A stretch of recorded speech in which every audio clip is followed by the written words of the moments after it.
Abortion decriminalised in Sydney after Australian lawmakers overturn 119-year-old law. This post received a score of 7,964, with an upvote ratio of 93%. Here are the top comments in response to this article. Perhaps we ought to review and update laws every century or so. I think most laws should come up for review every 25 years or so, or at least have the option to be debated or revised then.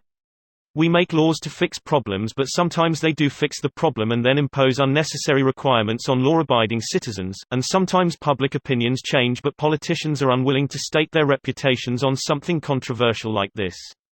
If there was a mechanism for laws to be reviewed without someone having to stick their neck out for it, I think we'd have much more current and representative laws. And maybe even a more engaged populace. You realize our own federal government doesn't know how many laws are in effect? There are thousands and thousands and thousands of federal laws. If they updated them every 25 years, that's literally all our government would be doing. And #X200B. Reddit ideas are not the best ideas. Not really, like they are getting much done anyway.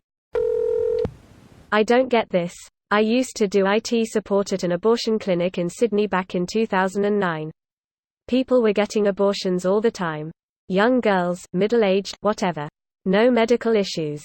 I even remember a mum bringing her daughter in, just saying it was a silly mistake, and they terminated no problem. I always assumed it was legal. It's more a symbolic thing. The modern interpretation of the law, until the current decriminalization, meant that to get an abortion legally, a doctor or licensed practitioner just needed to approve it for medical reasons. Every doctor worth his salt approved it. It wasn't an issue. The issue was that there was an outdated law that meant abortion was technically against the law. So of course the feminists went after it. Rightfully so. Also, it was more of an issue in rural areas where you might only have one doctor. If they didn't approve it, you had to do a lot of traveling to find another who would.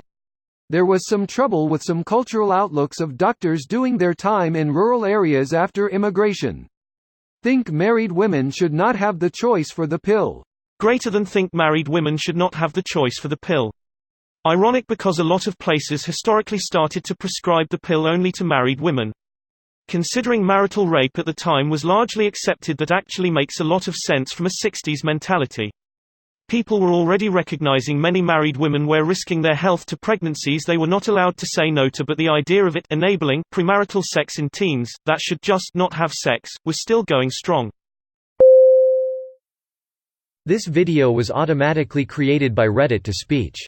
The article and comments in this video were selected from Reddit according to their upvotes, and any paraphrasing was performed by smmry.com, without any human intervention.